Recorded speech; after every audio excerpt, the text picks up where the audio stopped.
Africa Link. Women should be celebrated every day, right? But still, International Women's Day gives us that gentle reminder. So it's all good. It is celebrated annually on March 8th to honor women's achievements across social, economic, cultural, and political spheres. It serves as a platform to advocate for gender equality and highlight the challenges faced by women worldwide. The day is recognized by the United Nations. Now, this year's theme is Accelerate Action, highlighting the importance of taking swift and decisive steps to achieving gender equality. Now, last year, Ghana passed the Affirmative Action Bill into law. The newly passed legislation aims to address social, cultural, economic, and political gender imbalances in the country. So, what has Ghana done so far in its efforts to achieving Goal 5 of the Sustainable Development Goals, which is gender equality? What are the challenges and the prospects? That's what's coming up. I am Eddy Micah Jr., and you are welcome to Africa Link, the podcast connecting you to the stories that matter. Africa Link, every weekday here on DW. Ghana recently elected its very first female vice president, and that, to many, was a game changer when it comes to the role of women in politics. The new government has made notable promises of ensuring gender equality in its appointments to affirm its commitment towards achieving gender equality. So how is that going?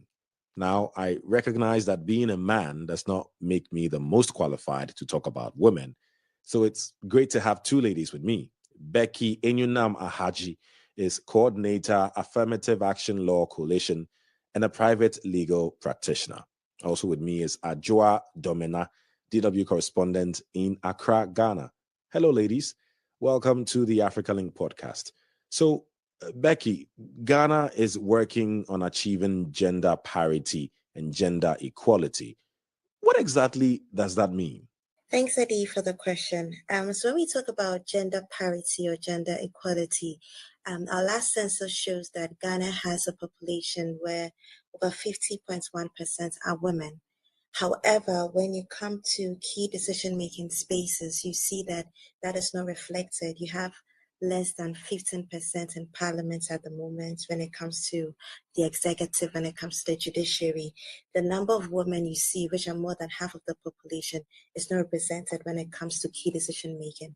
And so when we say we want to achieve gender equality, we want a representative proportion of the number of people at the grassroots being represented in decision making.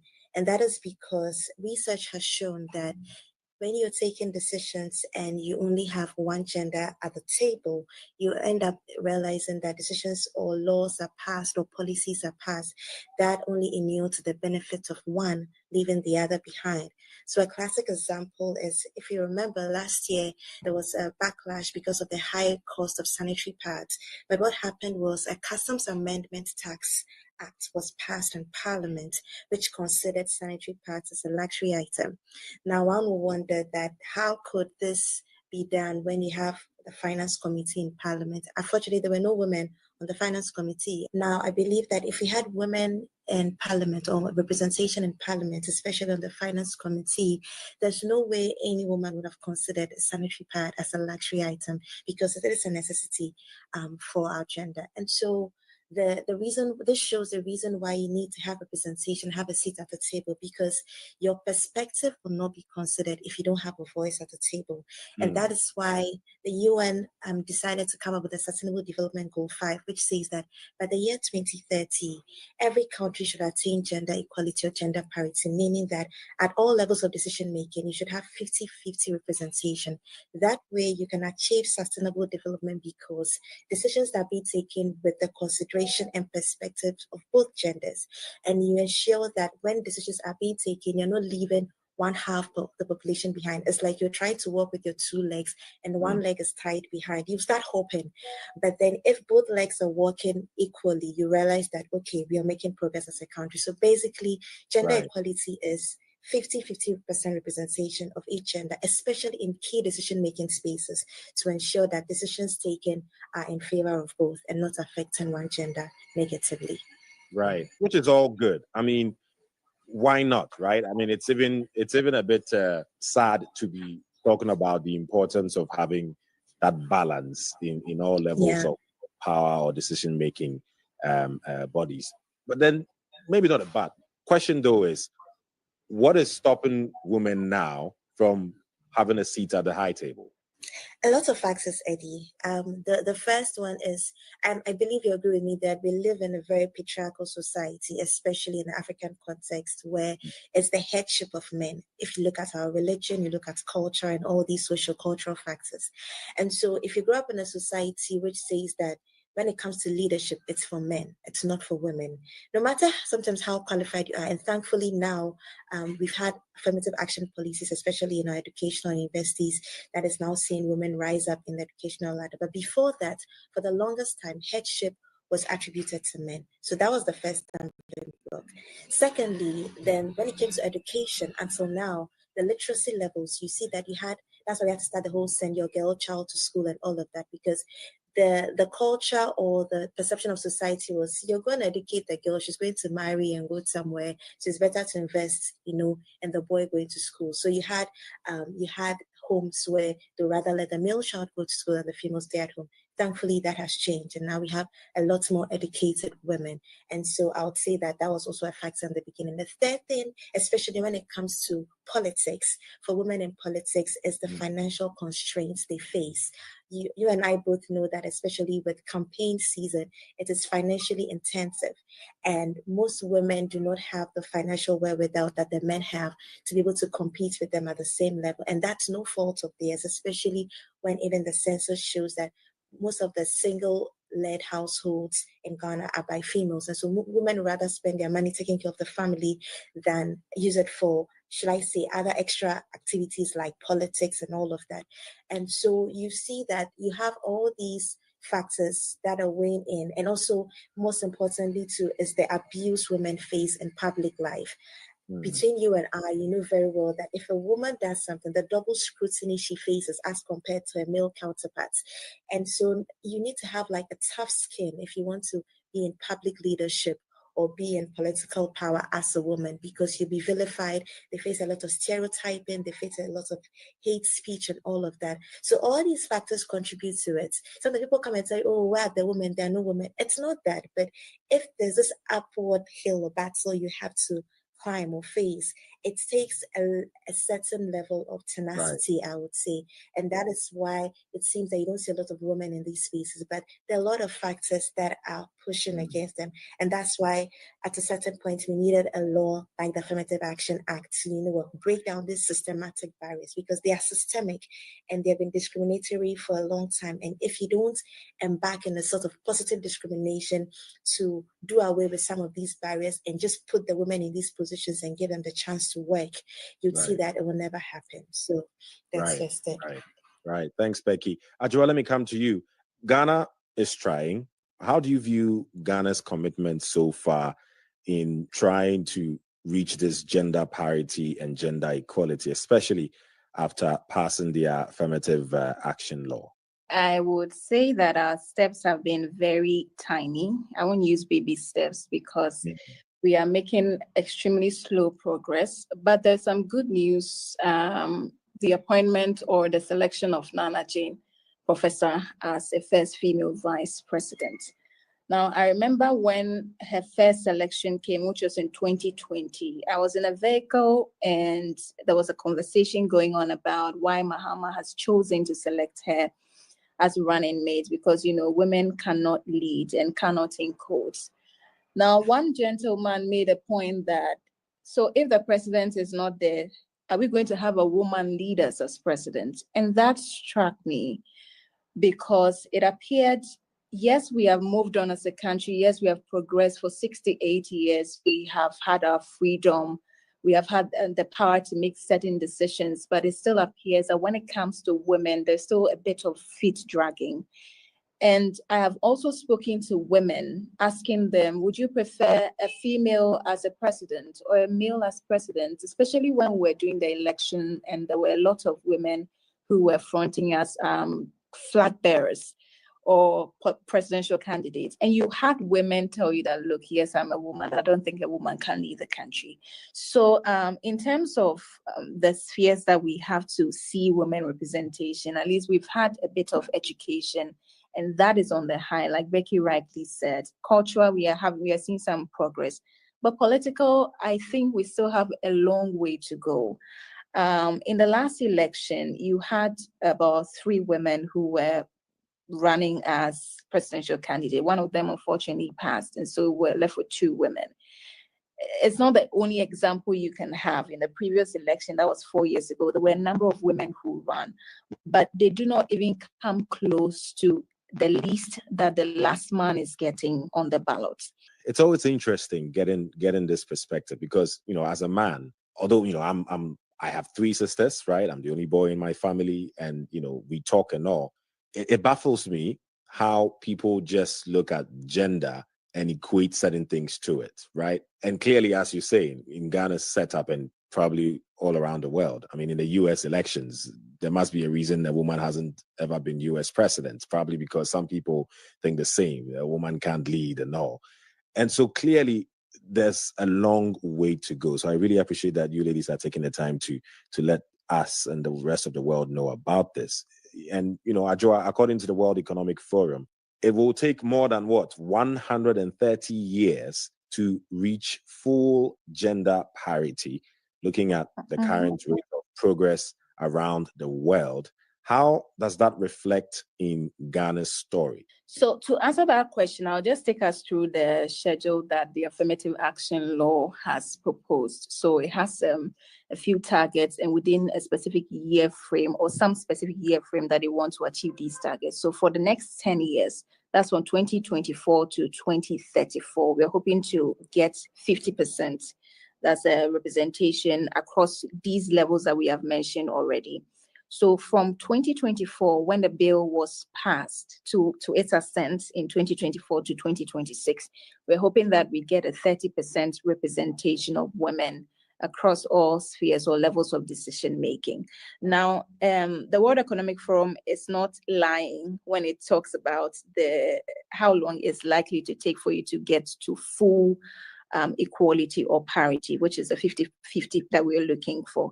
In the case of Ghana, we have set the target, but it doesn't look likely that we are getting there within the target. And I'm not trying to sound pessimistic. It's just the reality on the ground. For instance, in this year, the president made certain comments. In fact, during his inauguration, he said that he was going to ensure that in his appointments, there is equality. And so he's going to stick to the affirmative action.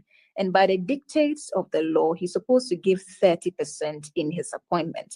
Now, what have we seen so far? The president has promised 60 ministers, deputy ministers, ministers of state in all 60. Out of that, we have 11 who are women. That's amount around 17.8%, hovering around 18%. He's left with about 4 more appointments to make. And that would take us, if we are lucky to get all 4 women, that will take us to 23%. And we know that in Ghana, usually for political appointment, I'm hampering on political appointment because a lot of the burden on the implementation of the law lies on the government and what it can do to bridge this gap that we have. Right. And Becky, I could say this over and over again. I was very proud that for the first time, Ghana has a female vice president. What does that mean for the country, you think? I think it's a landmark. I think it's something worth celebrating. However, personally, I would say it feels like a blessing and a curse. A blessing and a curse in the sense that in as much as I'm excited, I've noticed the trend that ever since her induction into office, every time you raise a concern, like Adwoa was talking about that when the appointments were coming out and maybe the coalition would go like, oh, you have not met your 30% mark, then the feedback is, you guys have a female vice president. What else do you want? So it seems, especially with the incumbent governments, it feels as though, I can give a classic example. I remember the minority leader of parliament made a statement when the appointment started, and he was like, it's visibly shown that we don't have enough women appointed. Then the deputy majority whip was also a woman. I was very surprised. She got up and she was like, oh, their party has come into power and they've given us our first female vice president. So it's unfair for the minority leader to say that the party is not intentional about gender equality. And I was like, that is not the point. And so in as much as we are grateful, and Professor Nana is an extraordinary woman. Her track record is amazing. It seems as though every time you raise the concern that we want this to trickle down, we want to see this equality you're preaching about in the public sector, we want to see it in the private sector. And like Adwoa rightly said, the government sets the tone. And that's why we are so concerned, because if the president does not show the political will, like you see in Rwanda, where the president showed the political will, and that's why you see lots of women in appointments. If our president doesn't take the same step, even with the act being passed, how will you convince the private sector that, okay, you to hire more women or also have more women in your boards? It's not going to happen, because the government, which has the mandate and which passed the law, is not, complying. And so it's very concerning, in as much as we are glad to have her. It seems that they're also using it as, I don't know what word to use, but it's like they raise it as a flag every time you go, like, we are not seeing this in this sector. And they're like, oh, but you have your first female vice president. What else do you want?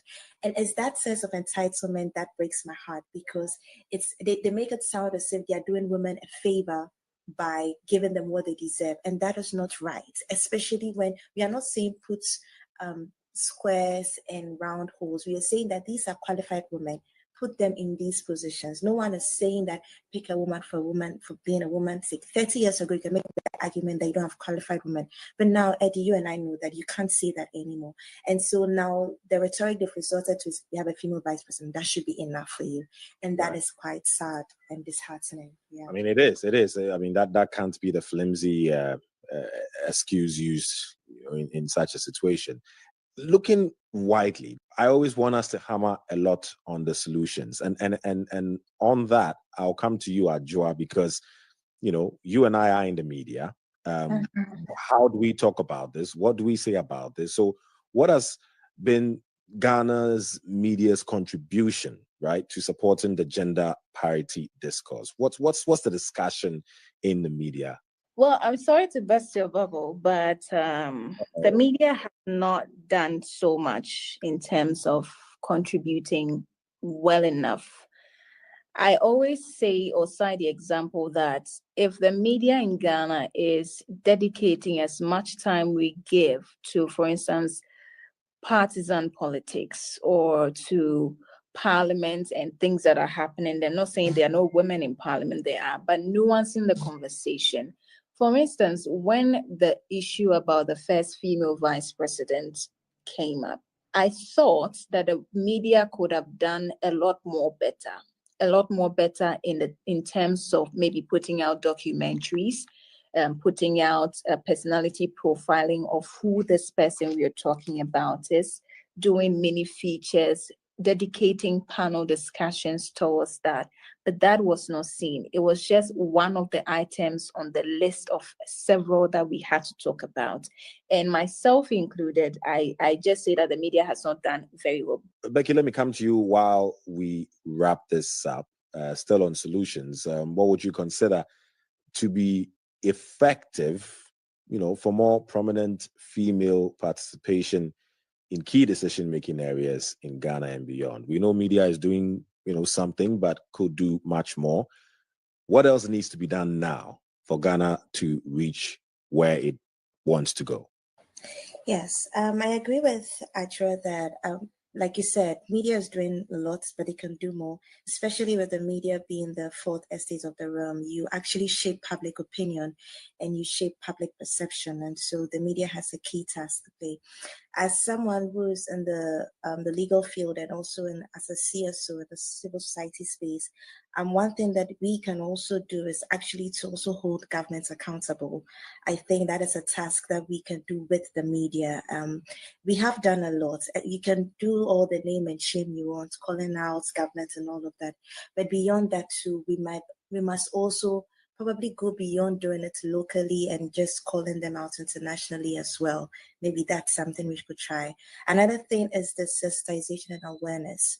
There has to be a wide-scale sensitization and awareness, because the thing is, if you don't know your rights, you can't exercise it. Like Adwoa said, sometimes the media complains the women are not available, blah, blah.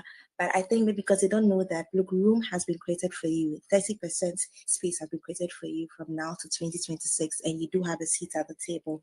And also, the good thing about our act is that in Section 28, it actually makes it an offense if someone victimizes, harasses, stereotypes, discriminates against a woman on the basis of her gender, or disqualifies a woman as a candidate on the basis of her gender. So I think if we start making women aware that a safety regime has been made for you under this law, where you are protected, that the vilification you are afraid of, even if it should happen to you, you can seek redress under the law. I believe that when we start sensitizing and making them aware, it would give them the boldness and the confidence to actually step into these spaces. And so I would say that a lot of sensitization and awareness about what is in the act. And for me, most importantly, we need more political will from the government. Political will, even in terms of resourcing, because the act has a body that has to be set up to implement it. That's the Gender Equity Committee. And Eddy, so sad to say that since last year when the act was passed, up till now, the body has not been set up to implement the act. And that is quite sad. And we've been pushing, and the same body is supposed to, because there's supposed to be incentives for the private sector. If you comply, you're supposed to get tax incentive or preference with government. And the body is supposed to see to all of that. And they are not working. They've not been set up. So what happens? So for me also, we need to, I don't know whether it's a lobbying or negotiation or whatever bargaining power we have, would have to use it to get governments to accept more political will, because we form more than 50% of this population. If we decide to fold our hands one day, the development will come to a standstill. So maybe we have to start doing that and putting governments on its toes. Yeah. Hey, please, let's keep the economy running. But on a more serious note, that's definitely a valid point. I think if women embrace the power that they have, a lot of people in authority and from the men's side will take them even more seriously. And hey, I would call myself an ally, so I hope I've been accepted into the women's team, so to speak, in terms of supporting. Definitely. Parity, yeah. But let's end with this, Adwoa. Ghana is always marking, just like many other countries around the world, Ghana is always marking International Women's Day. How is it being marked this year, especially comparing to other years? Right. So usually in terms of substance, i.e. how the event will be celebrated, you find that the gender ministry spearheads a lot of fora or meetings with interested stakeholders, for instance, the Affirmative Action Law Coalition and other individual bodies, to talk about the progress we have made so far. And this year's theme is Accelerate Action, essentially seeking to build on whatever progress we have made and speed up the progress. What I'm seeing in this year's celebration is that the women who will be talking about International Women's Day will have more confidence because we have a first female vice president in the history of the country. That's a big one. So I'm seeing that coming up, playing up very strongly into more in the International Women's Day celebration. And in terms of how the celebrations are going to go, you usually find maybe visit to schools, encouraging girl children and even male children as well, so that they can embrace the idea of the new law that we have and the prospect it has for the country. I believe every day women should be celebrated. We shouldn't wait for one particular day in the year to celebrate them. And I'm not just saying this because I'm talking to you ladies. But yeah, I mean, we wouldn't be here even without women. I find the role that women play in society very, very important and huge, and not just in a specific area, but in all aspects of society. Thank you very much for your time, Becky Enyunam Ahaji, Coordinator, Affirmative Action Law Coalition, and a private legal practitioner. Also, Adwoa Domena, DW correspondent in Accra, Ghana. Now, when it comes to achieving gender equality in Africa, Namibia and Rwanda are often highlighted as good examples. Namibia has made notable progress in education and health, nearly achieving parity. Rwanda stands out for its high level of female representation in politics, with nearly 2/3 of parliamentary seats held by women. Impressive, isn't it? So, it is possible. Where there is a will, there is a way. Please share your thoughts with us on our Facebook page, DWAfrica. Listen to us on Spotify or wherever you get your podcasts from. And don't forget to click follow and subscribe to our DWAfrica YouTube channel so you never miss an episode. This show was co-produced and edited by Isaac Mugabe, and I am Eddy Micah Jr. Thanks for listening.